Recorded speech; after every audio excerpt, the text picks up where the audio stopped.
अगर गुरु कह दे कि मर जाओ तो क्या मर जाना चाहिए?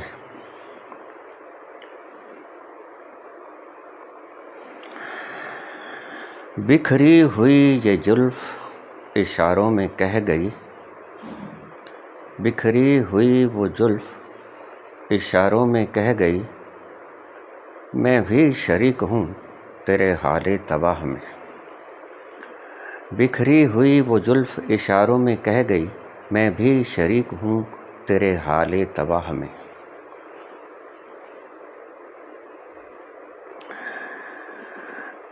गुरु का मतलब होता है मौत। जो इतना प्यारा नाम है, लोग जो तुम्हें समझाते हैं तथा कथित गुरु बड़े सुंदर सुंदर स्वप्न दिखाते हैं, जन्नत सचखंड तक ले जाने के वायदे करते हैं। मृत्यु के वक्त आएंगे, आपकी उंगली पकड़ के सचखंड तक ले जाएंगे। श्रद्धा करो। और श्रद्धा का अर्थ जानते हो क्या होता है? श्रद्धा का गहरे से गहरा अर्थ होता है कि तुम मरे, जैसे ही दूसरे पे श्रद्धा हुई तुम गए। दो अस्तित्व कभी नहीं रह सकते। अगर तुम ईमानदार हो, या तो दोगले बन के रहोगे। अगर श्रद्धा जन्म गई है तो तुम मरोगे। ईगो और श्रद्धा इकट्ठे नहीं रह सकती, क्योंकि ईगो के मरने का नाम श्रद्धा का उपजना है। जब तक ईगो नहीं मरती तब तक श्रद्धा पैदा नहीं होती। इसको आप एक सूत्र की तरह लिख लें। अक्सर बहुत से लोग मैंने कहते सुने हैं कि मुझे बहुत श्रद्धा है, लेकिन वक्त आने पर वह श्रद्धा टूट जाती है। ईगो छुप गया था श्रद्धा के नीचे, तथा कथित श्रद्धा के नीचे, बनावटी श्रद्धा के नीचे। ईगो जीवित था, सांस ले रहा था, लेकिन छुपा हुआ था। श्रद्धा यानी कि ईगोलेसनेस। बिखरी हुई ये जुल्फ इशारों में कह गई, मैं भी शरीक हूँ तेरे हाले तबाह में। गुरु भी शरीक होता है, गुरु ही शरीक होता है। क्योंकि जैसे ही तुमने श्रद्धा की, असली श्रद्धा की बात करता हूँ, नकली श्रद्धा की बात नहीं करता। जिस दिन असली श्रद्धा पैदा हो जाएगी, टूटने से न टूटेगी।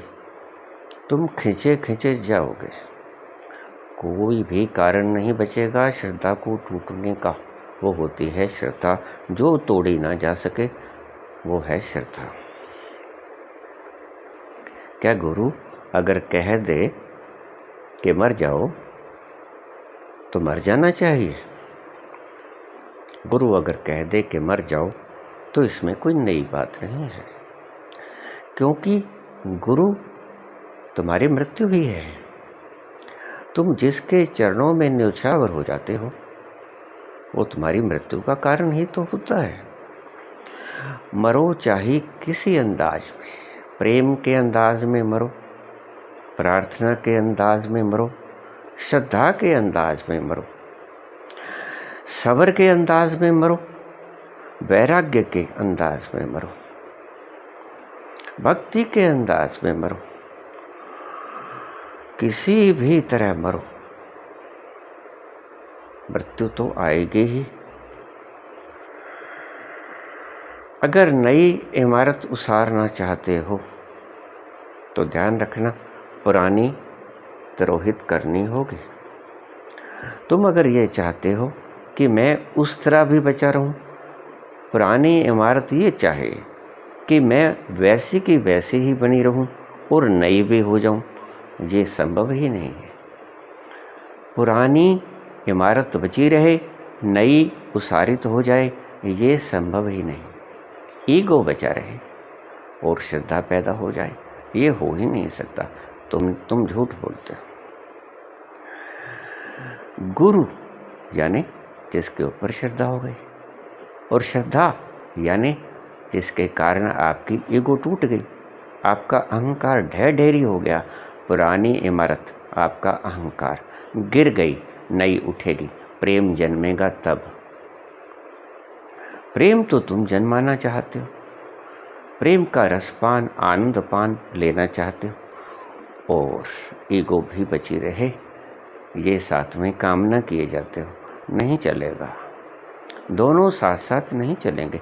कैसे हो सकता है? बाएं भी चलो और दाएं भी चलो, हो सकता है? वो तो शराबी की तरह, एक पाँव उधर और एक पाँव उधर, ये कोई चलना नहीं होगा। ये तो वहीं ठहरे रहोगे, कहीं नहीं जाओगे। एक पाँव आगे रख दोगे, एक पीछे रख दोगे, फिर वहीं पे रह जाओगे, कहीं नहीं जाओगे।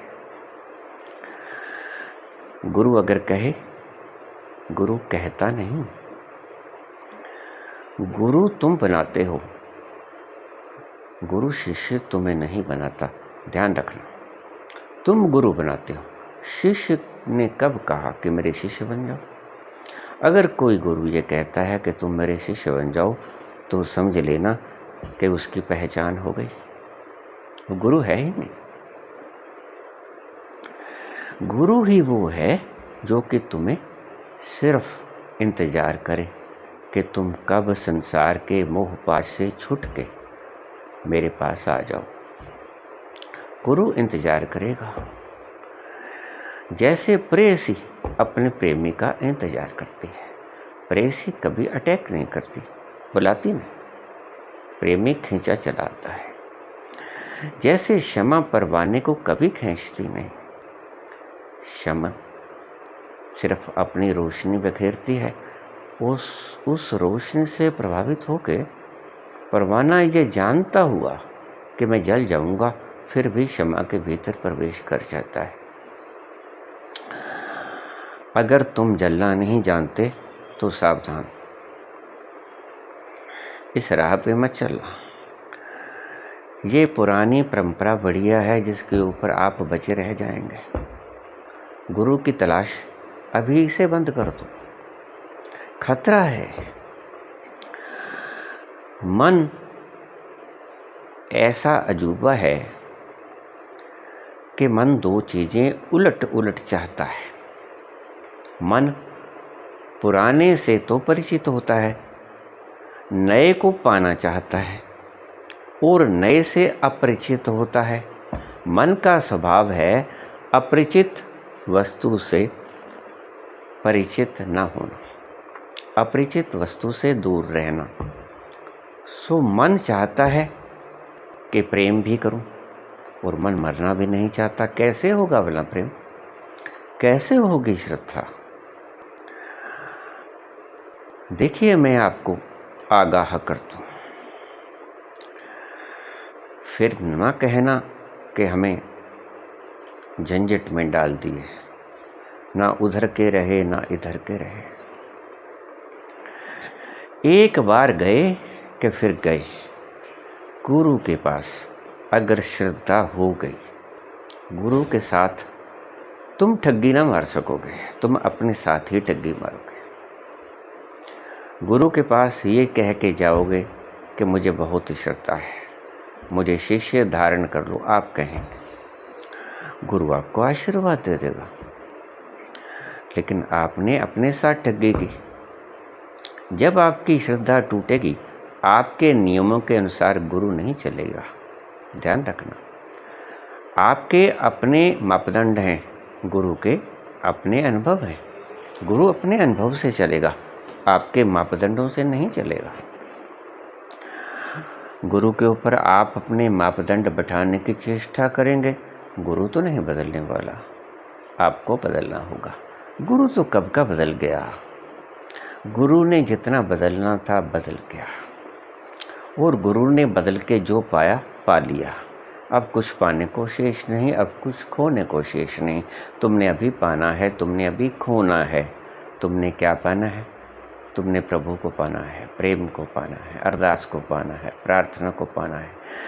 तुमने प्रार्थना को पाना तो है, तुम्हारी इच्छा, लेकिन बदलना नहीं चाहते, जीवन को खोना नहीं चाहते। जैसे तुम जीवन कहते हो वो जीवन है ही नहीं। गुरु यही तुम्हें बताने वाला है कि सड़ा गला, रात दिन, बेचैनी, जगना, बोझ, ये जिंदगी है भला? सड़ी हुई जिंदगी, इसको जिंदगी कहते हो? कलेजे से लगाए रख दो, कहीं ये खो ना जाए। इस गली सड़ी जिंदगी को तो खोना ही बेहतर होता है। मैं जीवन को खोना नहीं कहता, मैं वे ऑफ लिविंग को खोना चाहता हूं। तुम जिंदगी की बात करते हो, मैं वे ऑफ लिविंग की बात करता हूं। तुम कहते हो कि मैं मर जाऊंगा, क्योंकि तुम्हारा मैं तुमने वो बना रखा है जो तुम वाकई हो नहीं। तुम्हारा मैं गलत चीज़ों पे आधारित है। ये नाक तुम हो, ये आंखें तुम हो, ये गली सड़ी धारणाएं तुम हो, ये शरीर तुम हो, ये इंद्रियां तुम हो, ये मन मस्तिष्क तुम हो, ये दिल का धड़कना तुम हो, ये श्वास का लेना तुम हो। नहीं, गुरु जानता है कि इनमें से तुम कुछ भी नहीं। तुम जीवन को जोड़ देते हो अहंकार के साथ। जीवन तुम्हारा खुद का स्वरूप है और अहंकार तुम्हारा खुद का थोपा हुआ रूप है। इसको आप अच्छी तरह से इस डेफिनेशन को समझ लेना। जीवन आपका वास्तविक स्वरूप है जो ईश्वरीय प्रदत्त है। अहंकार आपका थोपा हुआ स्वरूप है जो आपने गलती से थोप लिया है। अहंकार मैन मेड है, जीवन ईश मेड है। जीवन ईश्वर का बनाया दिया हुआ है, अहंकार आपका बनाया क्रिएट किया हुआ है। जीवन और ईगो में इतना बड़ा भेद है, लेकिन तुम्हें आजकल सिखाया ही नहीं किसी ने।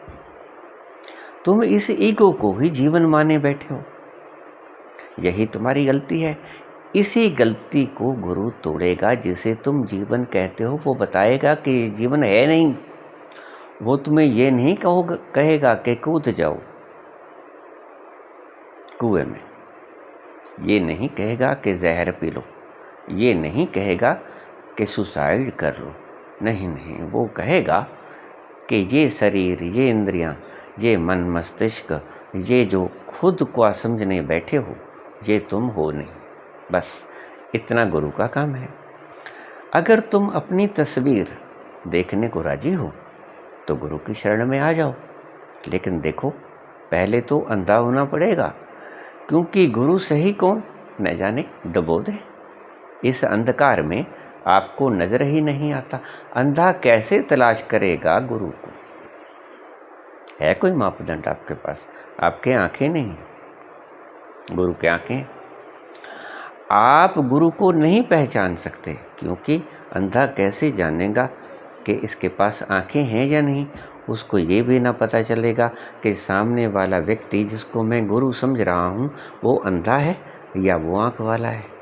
तो तुम गुरु की पहचान तो तुम्हारे पास है नहीं, ये तो अंधकूप है भाई। इसका तुम अपने दिमाग से, अपने बनाए हुए भ्रांतियों से, अपने मापदंडों से, अपने समाज के मापदंडों से, अपने पारिवारिक मापदंडों से, मेजरमेंट से तुम न तोल पाओगे। तुम तो पारिवारिक मापदंडों से जो तुलना किया करते हो वो अक्सर गलत होती है। मैं गौशाला जाया करता था, रास्ते में एक जंड बड़ा बिगाड़ रखा था लोगों ने। सिंदूर मल रखा था, खमणी, चावल, कोई थोड़े बहुत पैसे पड़े होते थे, और ये औरतें आती, आदमी आते, प्रणाम करते, नाक रगड़ते। तो मेरे साथ एक मित्र जा रहे थे, उन्होंने जंड के देखकर अपने जूते उतारे और जाके उसको दोनों हाथों से बड़े साष्टांग का प्रणाम किया, दंडवत हो गए। मैंने कहा क्या कर रहे हो? कहता मैं जंड देवता को प्रणाम किए हैं। मैंने कहा जंड देवता कहाँ है? कहता ये सामने। ये सामने तो वृक्ष है, ये क्या दुर्गति कर दी है इसकी, इसको बेचारे को जीने का हक नहीं है क्या? ईश्वर ने इसको जंड बना दिया, को तुम भी जंड समझने लगे। ईश्वर को इसने जंड बना दिया, ईश्वर ने इसको, तो तुम भी इसको जंड ही समझने लगे। असल में जंड की पूजा, क्योंकि जंड कोई काम तो आता ही, जंड की पूजा तुम गलत ढंग से करने लगे। जंड कोई पूजनीय चीज नहीं है। जंड में कुछ भी ऐसा नहीं होता लकड़ी के सिवा जिसका हम उपयोग कर सकें। छाया उसके नहीं होती, फल उसके नहीं लगते, कुछ भी नहीं होता। इसीलिए उसको मिटाने के लिए कुछ लोगों ने प्रयास किया होगा कि इसकी क्या ज़रूरत है, जगह घेरे खड़ा है, तो उन्होंने इसको ख़त्म करने की कोशिश धीरे धीरे की। कभी सिंदूर मल दिया, कभी तेल। जड़ों में अगर तेल सींचोगे, ज़रूरत तो पानी की है। देखो आपका कंठ प्यासा है, तो क्या मैं आपको तेल पिला दूँ किलो 2 किलो, तो आपकी प्यास बुझ जाएगी? नहीं, तुम निश्चित ही मर जाओगे। अगर ऐसा करते रहे तो पानी की कमी के कारण निश्चित ही डिहाइड्रेशन हो जाएगी और तुम मर जाओगे। ऐसे ही न जाने कितने जंडों का पाप तुम्हारे सिर पर है। तुम कितने ही जंडों को मार चुके हो, हत्याओं का पाप तुम्हारे सिर पे है। और फिर तुम कहते हो कि पता नहीं कुछ पाप भी नहीं करता हूँ, फिर भी मन के ऊपर एक अज्ञात सा बोझ बना रहता है। ये क्यों है? ये इन्हीं गलत धारणाओं के कारण है। आपने रूढ़िवादियों के बातों में आकर इस जंड की हत्या कर दी। क्यों भाई? अगर पेड़ था, चल नहीं सकता था, बोल नहीं सकता था, श्वास नहीं ले सकता था, तुम्हें मार नहीं सकता था, तुम्हें पीट नहीं सकता था, तुम्हें दंडित नहीं कर सकता था, इसका मतलब तुम इसको ही मार दो। बेचारा जंड। मैं जब इस तरह बोलता हूँ तो भक्त लोग बड़े कांपने लग जाते हैं भीतर से। मैं देखता हूँ उनका हाथ पकड़ के तो कांपते हुए होते हैं। मैंने क्या हुआ?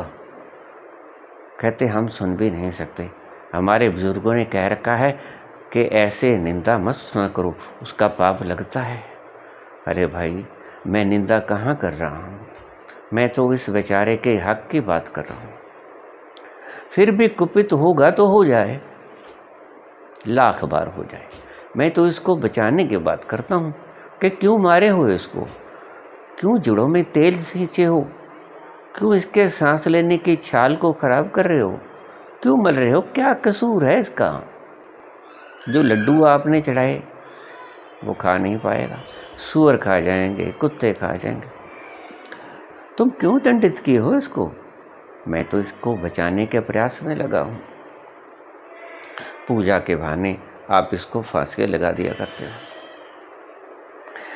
ये पूजा नहीं है, ये पद्धति गलत है, ये तुम्हारी घरेलू पद्धति है, सामाजिक पद्धति और गलत है।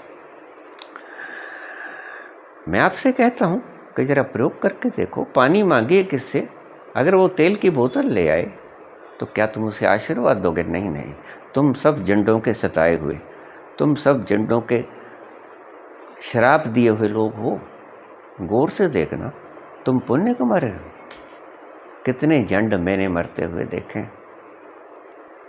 हमारे ही DAV महिला कॉलेज के सामने एक जंड हुआ करता था, वो इन्होंने मार दिया। और फिर बेचारा उसकी जड़ें बाहर आ गई, छोड़ा फिर भी नहीं, उसके ऊपर तेल गिराते हैं। इन्होंने जब तक उसकी हत्या नहीं हो गई, मर नहीं गया, तब तक भी उसका पीछा नहीं छोड़ा। तभी तो आज जंड खत्म हुए जा रहे हैं। दूर दूर तक जाना पड़ता है ये तेल चढ़ाने के लिए, ये सिंदूर मलने के लिए। मैं कहाँ जंड का औरत हूँ? मैं तो जंड को बचाने की प्रक्रिया में संलग्न हूँ। पापी तो तुम हो जो इसको मार रहे हो। हत्यारा पापी होता है कि बचाने वाला रक्षक पापी होता है। तुम पापी हो। तुमने कितने ही जंडाओं की हत्या की। और ये जो तुम अज्ञात बोझ लिए फिरते हो, सब इन रूढ़िवादिताओं परंपराओं के कारण है। तुम्हें पता ही नहीं है तुम अज्ञात में कितना पाप कर देते हो। ये जैन मुनि मूर्ख नहीं है जो चौमासे में बाहर नहीं निकलते, जो पाँव देख देख के धरते हैं कि कहीं बेचारा कोई छोटा जानवर पाँव के तले ना आ जाए, मर ना जाए। और तुम सरेआम इतने बड़े झुंड को सरेआम तेल पिला पिला के मार देते हो। फिर तुम पूछते हो कि हम दुखी क्यों हैं? इन पापी परंपराओं के कारण, इन गलत परंपराओं के कारण। दिमाग नहीं है तुम्हारे में, चाहे कितने बड़े लेक्चरर ही क्यों ना हो, तुम्हारे में दिमाग नहीं। तुम सुबह से शाम तक एक दिन जाग के जी लेना तो तुम्हें तुम्हारी बेवकूफ़ी समझा जाएगी। जाग के जीना, जो भी काम करो होश पूर्वक करना कि ये मैं ठीक कर रहा हूँ। एक दिन पूर्ण होश से आप जाग कर जी लेना तो आपको पता चल जाएगा कि आप कितना पाप किए हैं। जंड की तो पूजा करके आते हैं और मुंह ऊपर चल के करके चलते हैं।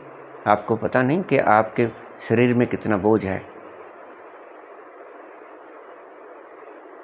आपको पता नहीं। अगर मुंह आप सामने करके चलोगे तो आपके पांव के नीचे कीड़े आने मरने स्वाभाविक हैं, जिनका आपको पता ही नहीं चलेगा। भगवान बुद्ध ने कहा 6 फुट से आगे मत झांकना भिक्षुओं से कहा। क्यों? क्योंकि 6 फुट के अंदर हमारा दृश्य आंखें काम करती हैं। 6 फुट से आगे झांकोगे तो करीब की चीज़ों पर निगाह नहीं पड़ेगी और करीब की चीज़ें मर जाएंगी। सीधा मुंह करके आंखें करके और दूर तक देखकर चलने की चेष्टा करोगे तो निश्चित ही तुम पाप करोगे। बुद्ध मूर्ख नहीं है जो 6 फीट का फासला बताते हैं भिक्षुओं के लिए। जैन महावीर कोई मूर्ख नहीं है जो कहता है कि बचाकर चलना। चौमासे में जीव जंतु अपने बिलों से बाहर आ जाते हैं, उनको क्या पता होता है कि आप कारों पे जा रहे हैं, आप बसों पे जा रहे हैं। कुंटल कुंटल भार लेके आप बेचारे कुछ ग्राम के कीड़े के ऊपर पाँव रख देते हैं। उसके लिए तो वही गोली का रूप 303 है। आप पुण्य कर रहे हो, जरा देख। बहुत से पाप सुबह से शाम तक आप करते हो। एक एक कर्म को लिखिए, फिर सोचिए कि क्या ये पुण्य किसी दशा में किसी का पुण्य हुआ? नहीं। आप अक्सर 99% काम पाप के करते हो। एक दिन जाग के जिए तो आपको पता चल जाएगा। ये मूर्ख परंपराएं मुझे सिखाने की चेष्टा मत करो। गुरु के पास जाना चाहते हो, गुरु कहे मर जाओ तो क्या मर जाए। बाल की खाल निकालने की चेष्टा मत करो, मत बनाओ। किसने कहा है तुम्हें कि हमें गुरु बनाओ? किसी ने कहा तुम्हें आज तक? जिस दिन तुम शिष्य होने के योग्य हो जाए, तुम्हारा अंत से ही कहेगा कि मैं कोई गुरु बना लूं। और फिर गुरु तुम्हें मारने के लिए ही तो होता है। तुम्हारे अस्तित्व को तो कोई मार ही नहीं सकता। तुम जो सच में हो उसको तो कोई नहीं मार सकता। भगवान कृष्ण ने कहा है, नैनम छिदन्ति शस्त्राणि नैनम दहति पावका न चैनम क्लेदन्त्यापो न शोष्यति मारुतः। तुम्हारे स्वरूप को, तुम्हारी आत्मा को शस्त्र काट नहीं सकता, अग्नि जला नहीं सकती, वायु सुखा नहीं सकता, जल भिगो नहीं सकता। तुम अजर अमर अनादि अनंत आत्मा हो। तुम कहाँ से मरोगे? अभी तो तुम ब्रह्म में ही पूछे जाते हो। सोए सोए पूछ लिया। मैंने कुछ बोल दिया, तुमने रिएक्शन स्वरूप पूछ लिया। मुझे पता है, मैंने कहा था गुरु गूंगे गुरु बांवरे, गुरु के रहियो दास। गुरु जो भेजे नरक में तो स्वर्ग की रखियो वास। बिल्कुल उल्टे शब्द हैं लेकिन ठीक हैं। अगर कुछ शंका लगती है तो गुरु मत बनाइए, तुम्हारे हाथ में ही तो है। और अगर बना लिया है तो छोड़ दीजिए, गुरु ऐसा ही कुछ करने को है। अगर गुरु ऐसा ना करे, आपके अहंकार को पोषित करे, तो आप समझ लेना ये मापदंड है, आपने गलत गुरु बना लिया है। सही गुरु आपके अहंकार को तहस नहस कर देगा और उसको जला के भस्मीभूत कर देगा, और उसकी जो राख बचेगी वो गंगा प्रवाह कर देगा। देखिए, राख भी नहीं छोड़ेगा। आपको आपकी ईगो का अंतरिम परिणति जब तक गुरु नहीं करता, आपको छोड़ने को नहीं। इसलिए गुरु सोच समझ के बनाना। ये इतना मसला उथला उथला नहीं है जो तुम इन शब्दों को इतना हल्के में ले रहे हो। हल्के में मत लेना। गुरु शब्द 2 अक्षर का है, लेकिन बहुत तत्व छिपा है इसमें। गुरु तुम्हें मारेगा तो नहीं, गुरु तुम्हें तुम्हारे अंधविश्वासों को मार देगा। गुरु तुम्हारी रूढ़िवादियों को मार देगा। गुरु तुम्हारे अज्ञान को भस्मीभूत कर देगा, तुम्हारी ईगो को समाप्त कर देगा, ईगो की भस्म को बहा देगा गंगा यमुना में। गुरु से तुम जीवन की अपेक्षा भी मत रखना। पहले तो गुरु तुम्हें जलाएगा, उसको तुम मारना कह दो। जो जो व्यर्थ का होगा उसको जला देगा गुरु। अब देखिए, अगर आप जंड पे नहीं चढ़ाओगे तेल तो क्या बिगड़ जाएगा तुम्हारा? जंड भाग के जाएगा, तुम्हारे कॉलर को पकड़ लेगा, कभी देखा ना करके। लेकिन तुम डरोगे, तुम डरपोक हो, तुम मृत्यु से डरते हो। मन मृत्यु से डरता है, इसीलिए बोलता मैं हूं, कंपते भक्त लोग हैं। उल्टी गंगा बहती है। मैं बोल देता हूं, साधारण बात है, जो गलत है वो तो गलत ही है। और अगर मैं कह दूंगा तो इसमें गलत क्या है? लेकिन आप क्यों डरते हैं? दंड तो मुझे देगा ना जंड देवता। जंड दंड आपको भी देता है दंड। ये दंड ही तो है। हर रोज गिनती किए हो कि कब आएगा वार, बृहस्पतिवार कब आएगा, वीरवार कब लस्सी चढ़ाएंगे, कब तेल चढ़ाएंगे, कब मूली लगाएंगे, कब माथा रगड़ेंगे।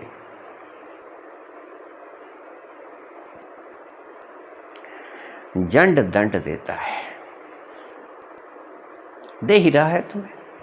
तुम्हारी मूर्खताओं के कारण तुम दंड भोग रहे हो। जंड ने कभी नहीं कहा कि मेरी पूजा करो। गुरु ने कभी नहीं कहा कि आप मुझे गुरु बना लो। आप ही जाते हो गुरु के पास सदा। कभी प्यासा और उसके पास कुआं आया है? इतना करुणावान तो गुरु भी नहीं होता, इतना करुणावान तो कुआं भी नहीं होता। कोई दरिया, कोई समुद्र तुम्हारे पास आता है कि पानी पी लो? उसका मिठास, उसकी कंठ को तृप्ति देने की कैपेसिटी तुम्हें खींचती है और तुम ही जाते हो सदा। कभी गुरु तुम्हारे पास नहीं आता कि मुझे गुरु बना लो। सदा तुम ही जाते हो कि मुझे शिष्य ग्रहण कर लो।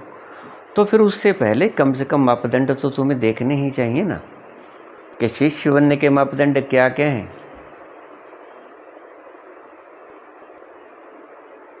गुरु जब भेजे नरक में तो स्वर्ग की रखियो आस। देखिए, ये तो एक अंधविश्वास है। ये अंधविश्वास है, लेकिन अंधविश्वास को यहाँ पर आप स्वीकार करते हो, है अंधविश्वास। सभी गुरु कहेंगे कि अंधविश्वास मत करो, लेकिन गुरु के मसले पे आपको अंधविश्वास करना ही पड़ेगा। जंड का अंधविश्वास भी आप तोड़ दोगे, मड़ियों मसानों पे जाना भी छोड़ दोगे। और जो गलत पीपल के नीचे दिया जला दिया, काहे जलाते हो भाई? आग की जरूरत है। कभी ठंड लगी है पीपल को, कभी अंधेरा हुआ है? पीपल ने कभी कहा आपसे कि दीपक जला जाओ? नहीं। इन वृक्षों की जड़ें इतनी गहरी होती हैं कि पाताल में उतर जाती हैं, पानी खुद ही सिंचित कर लेती हैं। जब बूटा छोटा सा होता है तो उसमें थोड़े पानी की आवश्यकता होती है। उससे बात तो जैसे ही बूटा, उसकी जड़ें धरती के भीतर जाती हैं पाताल तक, फिर वो तुम्हारी मोहताज नहीं रहती, वो खुद अपना पानी खींचना शुरू कर देती। अंधविश्वास को तोड़ते हैं गुरुजन, लेकिन एक अंधविश्वास तो आप कर ही जाते हो, गुरु भी नहीं रोक पाता। वो क्या गुरु बनाने का अंधविश्वास। तभी तो गुरु आपसे ठगी मार लेते हैं, तभी तो आजीवन कारावास का दंड भुगतते हैं, तभी तो ऐसे भ्रष्ट मामलों के अंदर उनके ऊपर केस चलते हैं। कोई कत्ल के कारण बंद है, कोई रेप के कारण बंद है। ये अंधविश्वास ही तो था जो आपने गुरु बना लिया।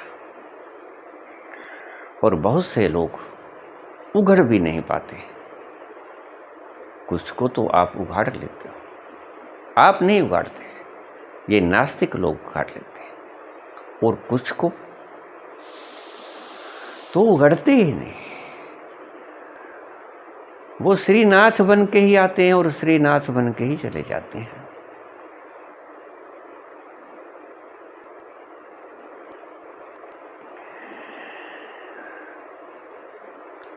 अंधविश्वास आपकी क्रिएशन है, लेकिन एक मसले में आपको अंधविश्वास करना ही पड़ता है, वहाँ आप मजबूर हो। अंधविश्वास गुरु बनाने के प्रति आपको करना ही पड़ता है, मजबूरी है, क्या करें, आंखें नहीं है। अंधा कैसे जानेगा कि सामने वाला जो मेरे गुरु होने का दावा करता है, जिसको मैंने गुरु बनाया है, उसके आंखें हैं भी। कहीं ऐसा ना हो कि मुझे भी डुबो दे, इसके आंखें ही ना हो, मैं इसके पीछे पीछे जा रहा हूँ, धड़ाम से खुद भी कुएं में गिरे और मैं भी गिर जाऊं। लेकिन आपको उस परम सुख के लालच में जाते तो आप लालचवश हो, खिंचते तो आप उसकी महिमा के कारण ही हो। लेकिन ये अंधविश्वास आपको सदा करते रहना ही पड़ेगा। एक अंधविश्वास से आप कभी छुटकारा पा ही ना सकोगे, वो है गुरु बनाने का अंधविश्वास। यहाँ तो अंधश्रद्धा करनी ही पड़ेगी। वो डुबोए, वो बचाए, ये तो गुरु की कर्तव्य है कि वो अपने शिष्यों को भ्रमित न करे। लेकिन जिसने भ्रमित करना ही ठान लिया, जिसने अपने रोजी रोटी का ढंग ही ये बना लिया, वो क्या करे? वो तो यही कुछ करेगा जो नकली गुरु कर रहे हैं। मैं मंदिर में जाया करता था, एक जोशी आ गए, उनके पास एक स्लेट थी, एक स्लेटी थी, और जो भी उनके पास आता बड़ी लाइन लगी थी। थोड़ा देर तक मैं वहाँ रहता, करीब 10 घंटे के करीब सुबह शाम मैं वहाँ बिताया करता था। तो मैं ज्योतिष जानता हूँ, मेरा शौक था ये, हॉबी जिसको कह देते हैं। मैं वहाँ बैठ गया तो कोई व्यक्ति बैठा उसके पास पूछ रहा था। मैंने देखा जब उसने जंतरी बनाई, कुंडली बनाई, तो कुंडली के ऊपर राहु और केतु एक दूसरे से 7वें घर में होते हैं हमेशा। ये एक नियम है, राहु और केतु एक दूसरे से 7वें स्थान में होते हैं, ये ज्योतिष का सिद्धांत है। तो उसने जब कुंडली बनाई तो उसने राहु और केतु, एक घर में राहु डाल दिया, उससे तीसरे घर में उसने केतु डाल दिया। मैं समझ गया कि भाई ये तो मूल चीज को उल्लंघन कर गया, इसको पता ही नहीं ज्योतिष क्या होती है। चलो मैंने उसे ठगी मारने दे दी। खूब भगत थे, उसने सारे चला दिए। जब शाम के 6-7 बजे भक्तों ने आना बंद कर दिया तो मैंने उससे कहा, भाई तू ऐसा कर, प्रभु श्री आप अपना बोरिया बिस्तरा बांधो, आप यहाँ से चले जाओ। कम से कम मुझे तो अच्छा नहीं लग रहा है। जब तुम खुद ही नहीं जानते ज्योतिष को तो क्यों तुम भ्रम फैलाए हुए हो। कहता नहीं, पहले तो उसने प्रतिरोध किया।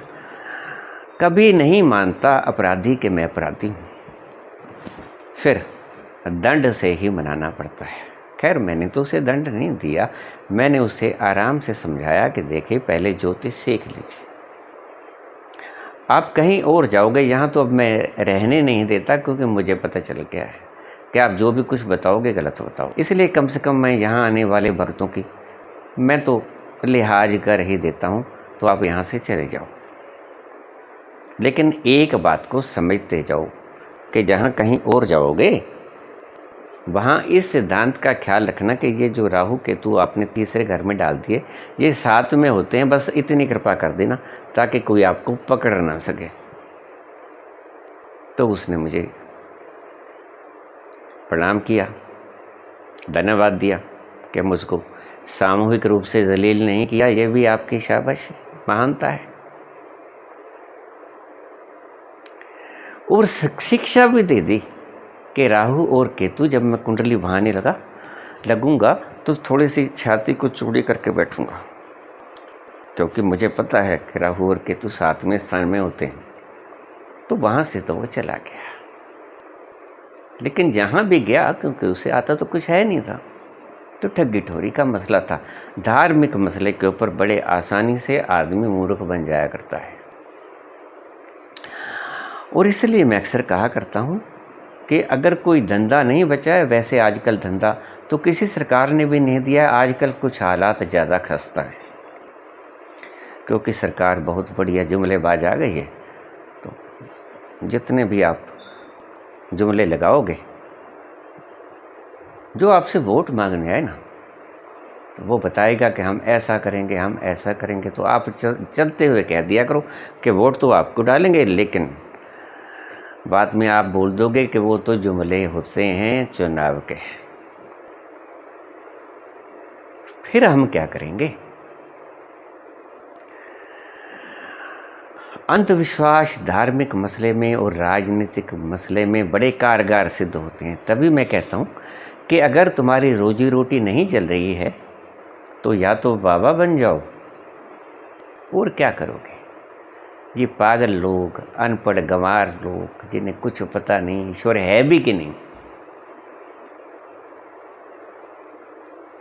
वो बड़े बड़े मंच लगा देते हैं और बहस करने लगते हैं बच्चों के साथ, और उनको शास्त्र कंठस्थ करने के अलावा और कुछ पता नहीं होता।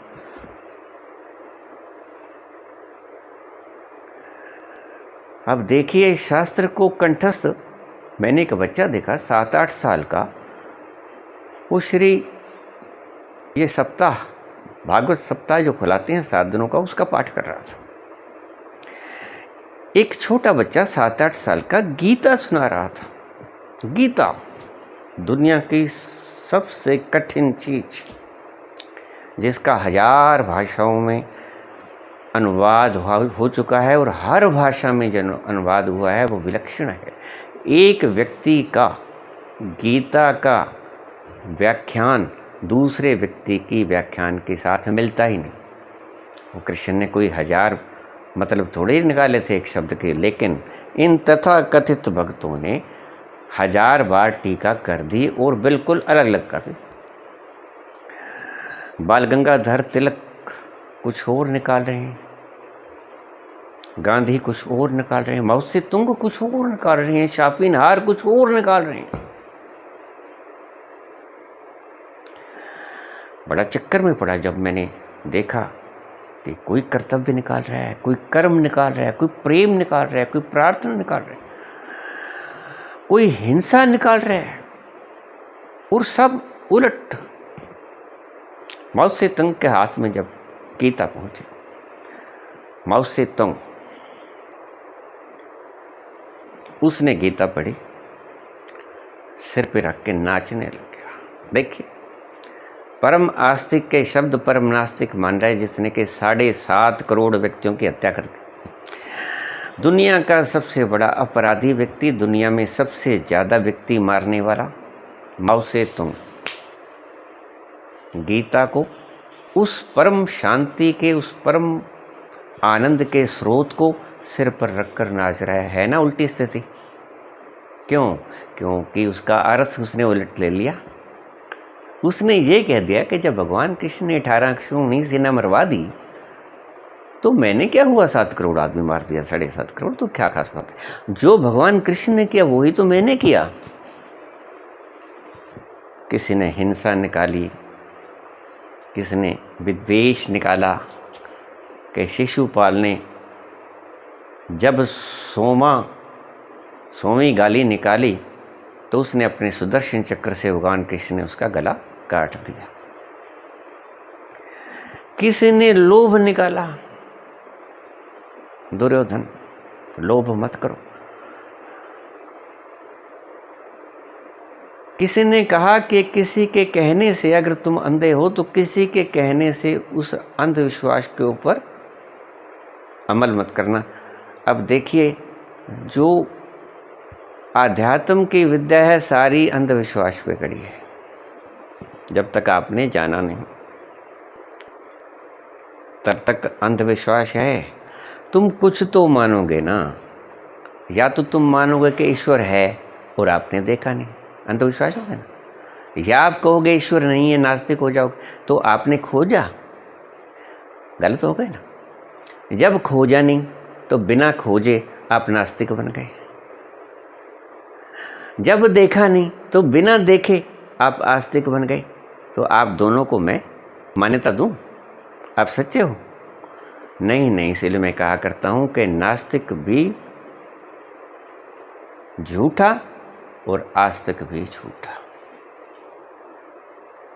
आस्तिक तो शायद सच्चा कभी हो जाए क्योंकि ईश्वर है, अन्यथा कोई हमारा दिमाग नहीं खराब है। कोई कबीर, नानक, इनके दिमाग खराब नहीं थे। बुद्ध, महावीर कीमती वक्त निकाल के गुफाओं में बैठ के इतना तप करके आपके लिए बोले, क्यों बोले? खराब ही होगा दिमाग तभी बोलेंगे।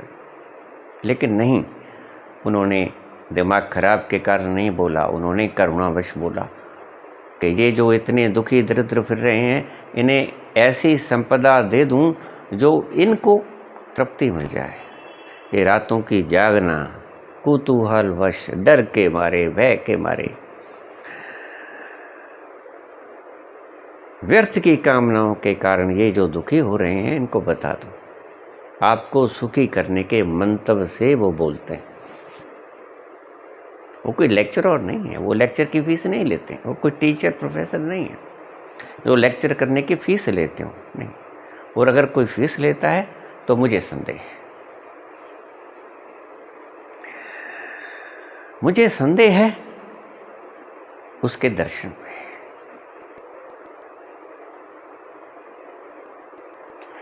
ये जो शब्द हैं ये तुमने मुझसे पूछे हैं, मैं आभार प्रकट करता हूँ आपका। ऐसे शब्द अवश्य पूछे जाने चाहिए, क्योंकि शायद आपकी खोपड़ी में यह बात आए ना आए, किसी के जरूर आएगी। जिसने पूछा ना होगा उसका भीतर का सवाल ये अवश्य होगा जो आपने उगाड़ के बाहर कर दिया। आपने अचेतन की बात चेतन में ला दी। जो पूछना तो चाहते थे लेकिन पूछ नहीं पाए, स्वामी विवेकानंद की तरह। सभी के अनकॉन्शियस माइंड की तरह स्वामी विवेकानंद के भीतर भी एक नास्तिकता की ज्वाला जल रही थी। शुरू में तो वो ब्रह्म समाज से जुड़े रहे, मूर्ति पूजा, ईश्वर का विरोध करते थे, मूर्तियां तोड़ दिया करते थे। ईश्वर नाम की कोई चीज़ नहीं, अनिश्वरवादी थे, ब्रह्म समाज से जुड़े हुए थे। लेकिन ईश्वर है या नहीं है उसकी खोज भी बराबर किए थे। उन्हें पता था कि ईश्वर नहीं है, इसकी घोषणा करनी भी मेरा अंधविश्वास ही है। वो इतने समझदार थे, आपके जैसे नास्तिक ना समझ नहीं थे। नास्तिक थे लेकिन ना समझ नास्तिक नहीं थे, बराबर जानते थे कि हो भी सकता है, क्योंकि मैंने कौन सा खोजा है और खोजूं कहाँ।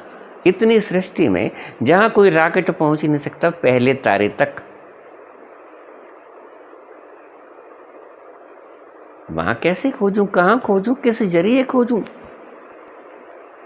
पहला तारा अगर इलेक्ट्रिसिटी की रफ्तार से बनाया जाए, यानी कि करीब 1,86,000 माइल्स पर सेकंड, सेकंड चुटकी मारने से सेकंड हो जाता है, इतना चुटकी मारी आपने और रॉकेट चला गया 1,86,000 मील, यानी 2 लाख किलोमीटर से ऊपर, करीब 2.25 लाख किलोमीटर एक चुटकी मार के। इतनी तेजी का रॉकेट बनाया नहीं जा सकता मेरी दृष्टि में। शायद कभी विज्ञान कामयाब हो जाए, अगर हो जाए भी तो पहले तारे तक पहुंचने के लिए हजारों प्रकाश वर्ष लगेंगे, यानी कि हजारों साल, जितनी की उम्र नहीं होगी आपकी, आप खोज ही नहीं पाओगे। जो खोजने चल पड़ा उस रॉकेट पे वापस नहीं आएगा, तो मजबूरी है। इसीलिए जानता था कि खोज तो शुरू करनी ही पड़ेगी, चाहे नास्तिक हूँ, लेकिन जानता नहीं कि ईश्वर नहीं है, ये भी नहीं जानता हूँ मैं। नास्तिक हूँ, झूठा हूँ, किसी समाज की बातों से जुड़ के प्रभावित होके मैं नास्तिक बन गया हूँ, लेकिन ये मेरा अपना अनुभव नहीं है। विवेकानंद सियाने नास्तिक थे, आप बुद्धू नास्तिक हो, आप बुद्धू आस्तिक भी हो, दोनों तरह के। ये बुद्धुओं की कतार है ना। आस्तिक जो मंदिर जाते हैं, गुरुद्वारा जाते हैं, चर्च जाते हैं, मस्जिद जाते हैं, कोई सच्चा नहीं है। मुझे मत कहो, अपनी आत्मा से पूछो। मुझसे कहोगे तो समाज के वश, अपनी इमेज के वश झूठ बोल दोगे, मैं जानता हूं, लेकिन अपनी आत्मा से झूठ कैसे बोल पाओगे? नहीं, अपने आप से तो झूठ नहीं ना बोल पाओगे। पूछो अपने भीतर जाके, क्या मैंने ईश्वर देखा, अल्लाह देखा, गॉड देखा, वह गुरु देखा? तो पता चल जाएगा कि आपका अंतस क्या कहता है। मेरी दृष्टि में इन सभी मौलवियों को, पुजारियों को, सभी ग्रंथियों को खोजना पड़ेगा अपने भीतर, ये जानते नहीं। मेरी दृष्टि में कोई एक आध दिया जलता हो तो उसको मैं प्रणाम करता हूं, मेरा नमन स्वीकार करें। कोई एक आध जलता होगा। ईश्वर की सृष्टि में किसी चीज की कोई कमी नहीं। प्रज्ञावान भी हैं, हुए हैं, आज भी हैं, कल भी रहेंगे, सदा रहेंगे।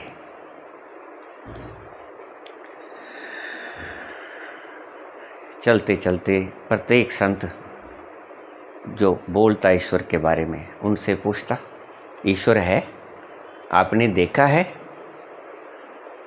कुछ लोग वही कह देते, हाँ मैंने देखा, झूठ बोल देते हैं। अक्सर ये बाहर स्टेज लगाने वाले लोग तो पक्का मैं लिख के दे देता हूँ, नहीं देखा होता इन्होंने ईश्वर, जो स्टेज लगाते। इतना महाकरुणावान व्यक्ति भगवान बुद्ध ने जगह जगह जाकर उपदेश किया। बस वो ही हो सकते हैं जो मुझे आज कलयुग में दिखाई नहीं पड़ते, लेकिन फिर भी मैं क्षमा प्रार्थी हूँ।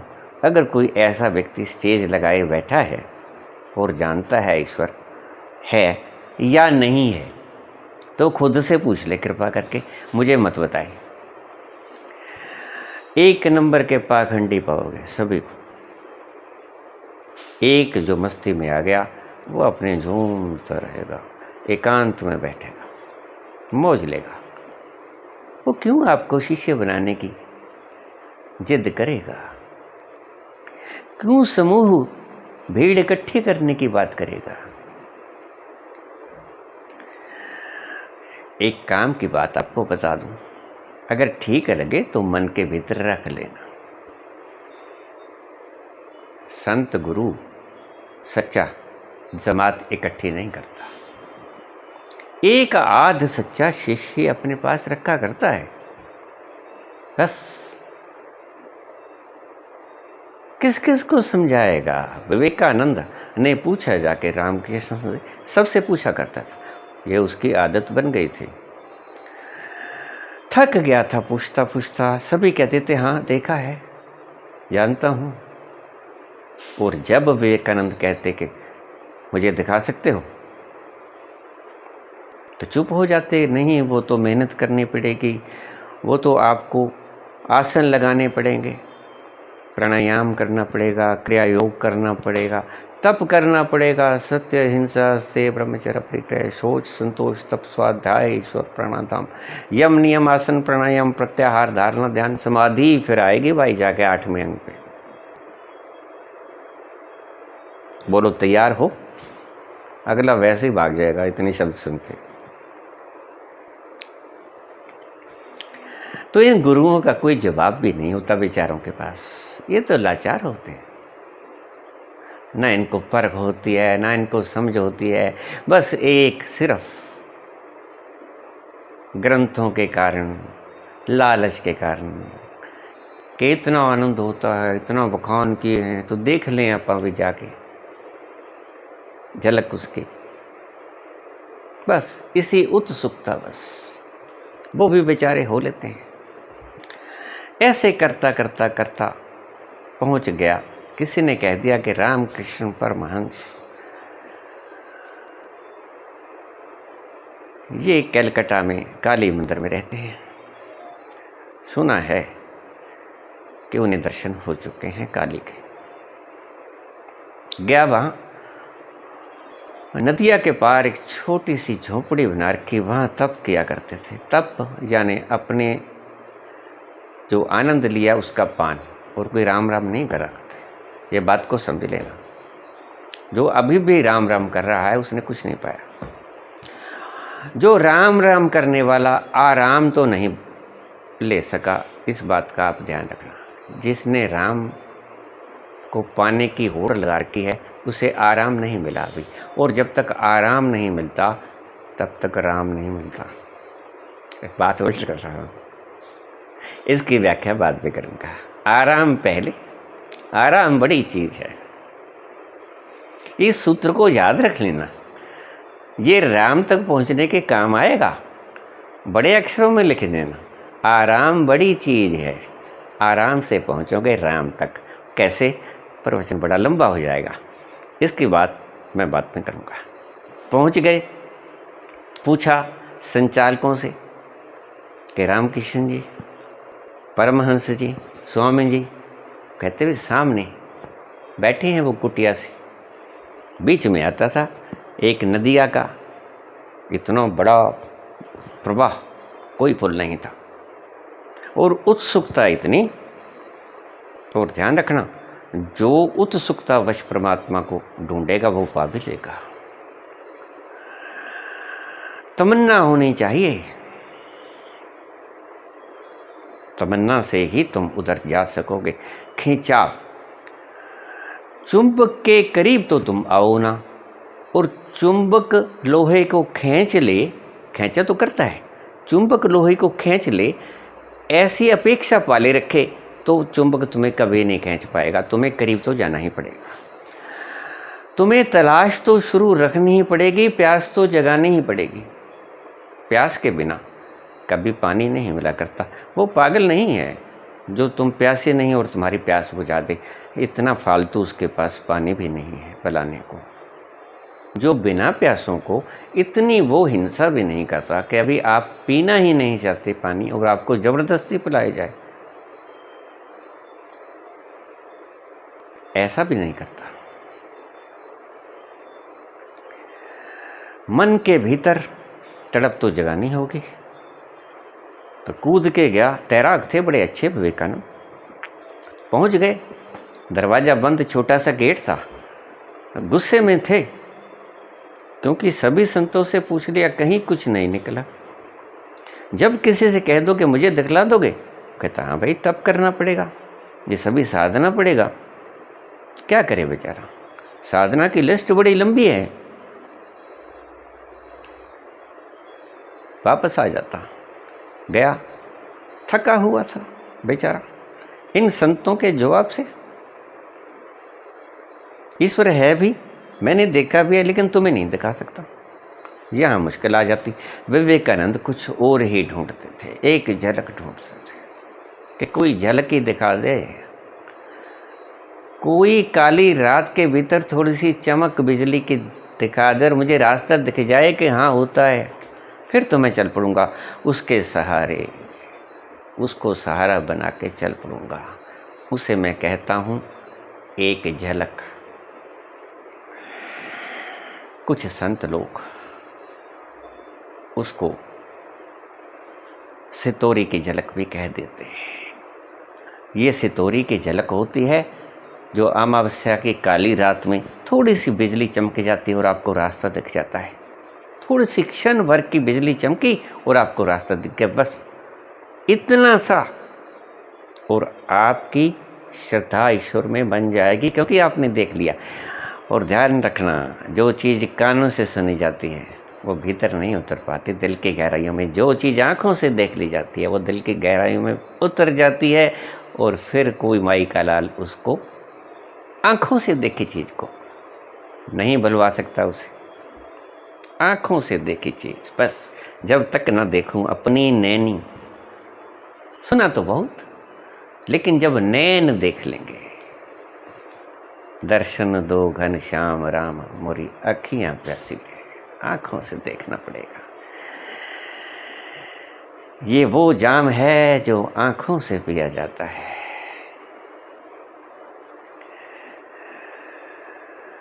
साकी मेरे को जाम ऐसे न पिला,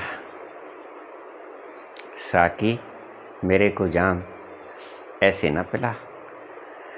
ये वो जाम है जो आँखों से पिलाया जाता है। आँखों से जो व्यक्ति थोड़ी सी झलक देख लेता है, बस वो आस्तिक हो गया। उसको दुनिया की कोई चीज़ आस्तिक होने से रोक नहीं सकती। वो एक दिन एनलाइटेंड हो ही जाएगा निश्चित। तो उसने दरवाजे के ऊपर लात मारी जोर से, दरवाजा तो खुल गया। समाधि अवस्था में बैठे थे रामकृष्ण, आवाज हुई, आंखें खोली, मस्ती का भाव, आंखों से आंसू झर रहे हैं, बड़ी मगन अवस्था, आनंद का रसपान किए। जब उसकी तरफ देखा उसने तो शांत हो गया। उसके मुखमंडल की शांति देखकर शांत हो गया। रामकृष्ण बोले, बेटा कैसे आए हो और इतनी तीव्रता, क्या हुआ? कहता, स्वामी जी आप किसको याद कर रहे थे? कहता, किसी को नहीं, मैं तो अपने रस में लीन था, ईश्वर में मस्ती से विचरण कर रहा था। विवेकानंद बोले, ईश्वर है? थोड़ा सुर नरम हो गया था। कहता, हाँ है, देखना है, देखना है। इससे पहले के साधु को बोलना पड़ता था, बाद में पहले बोला करते थे विवेकानंद कि तुमने देखा है। उसने ये बोलने ही नहीं दिया। रामकृष्ण ने कहा, तुमने देखना है। तीसरा प्रश्न का जवाब दे दिया जो उसके बाद इसने प्रश्न करना था, क्या आप मुझे दिखला सकते हो? पहला प्रश्न विवेकानंद करते थे, ईश्वर है? हाँ है। आपने देखा है? हाँ देखा है। मुझे दिखला सकते हो? तीसरा प्रश्न। लेकिन विवेकानंद ने पहले प्रश्न का जब पूछा जवाब, तो रामकृष्ण कहने लगे, हाँ ईश्वर है, देखना है। तो कंपे विवेकानंद। विवेकानंद लिखते हैं कि पहली बार जिंदगी में किसी संत के दर्शन करके आवाज़ सुन के मैं कपा, मेरा भीतर का सब कुछ हिल गया। पूर्णमासी के समुद्र के तूफान के भांति मेरा अंतस हिल गया, बुरी तरह से कंप गया।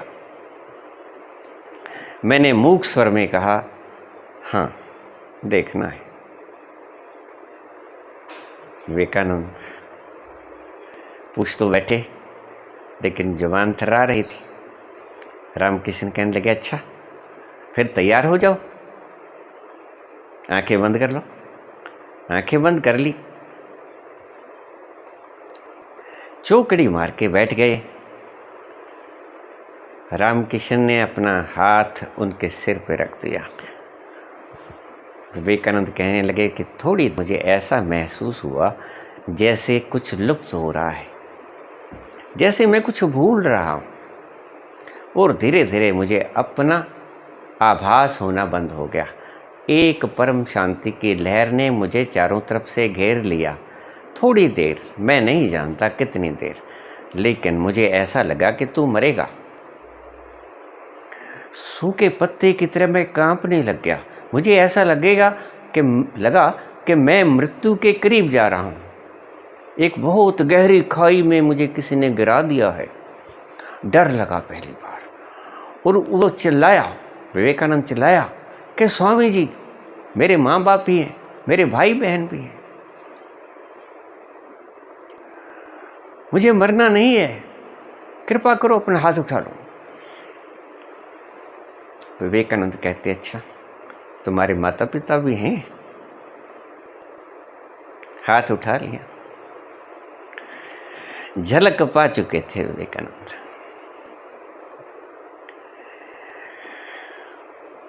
बिजली की कौंध देख चुके थे। आंखों में आंसू आ गए। परम सुख पाने से वंचित रह गए। थोड़ी देर और न बोलते तो बस कर गए थे रामकृष्ण। अपना काम रामकृष्ण कर गए थे। अगर विवेकानंद घबराहट में ना आते, चिल्लाते ना, मोह माया की बात न करते, तो रामकृष्ण ने तो तैयारी रखी थी। डूबने लगे, मरने का विचार आया तो चिल्लाए, हाथ उठा लिया, आंखों में आंसू, आनंद भी बहुत, अतिरेक, आनंद का अतिरेक, आंसू ला दिया करते। उधर विवेकानंद आंख में आंसू लिए, रोते हुए उनके चरणों में सिर रख दिया, और बस विवेकानंद रामकृष्ण के ही हो गए।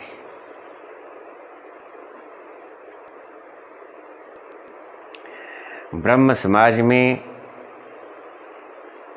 परम नास्तिक होने वाला यह व्यक्ति आज परम आस्तिक था। क्या हुआ? इसलिए मैं कहता हूँ, नास्तिक तो कभी भी आस्तिक हो सकता है, क्योंकि ईश्वर है। कोई दिखाने वाला कभी मिल गया तो ईश्वर है, दिखा देगा। लेकिन नास्तिक तो मैं पक्का कह देता हूँ कि आस्तिक तो सिद्ध कर ही नहीं सकता ये बात कि ईश्वर नहीं है, क्योंकि आस्तिक अगर चाहेगा तो किसी न किसी दिन संयोग बढ़ ही जाएगा। लेकिन नास्तिक कभी नहीं कर सकता ये सिद्ध कि ईश्वर नहीं है। कैसे करेगा? मैंने पहले ही बताया, रॉकेट 1000 साल में पहुंचेगा पहले तारे तक। प्रकाश की गति के अनुसार चलेगा तो करीब 2.25 लाख किलोमीटर पर सेकंड, और ऐसा रॉकेट असंभव लगता है। पहला तारा भी नहीं, और कितने यूनिवर्स हैं।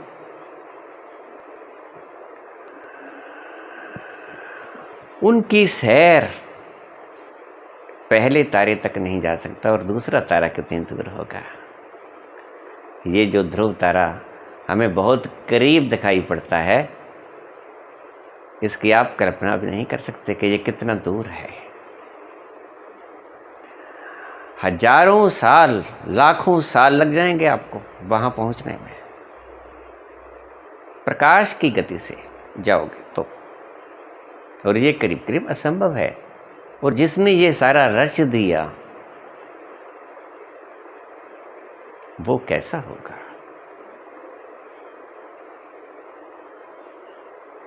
उस ईश्वर की बातें आप कर देते हो, और गुरु और ईश्वर में कोई फर्क नहीं। गुरु यही तो आपको बताता है कि आप ही तो हो भगवान, आप ही तो हैं ईश्वर, बस भूल गए, दिशा गलत पकड़ ली है। आप खुद ही खुदा हो।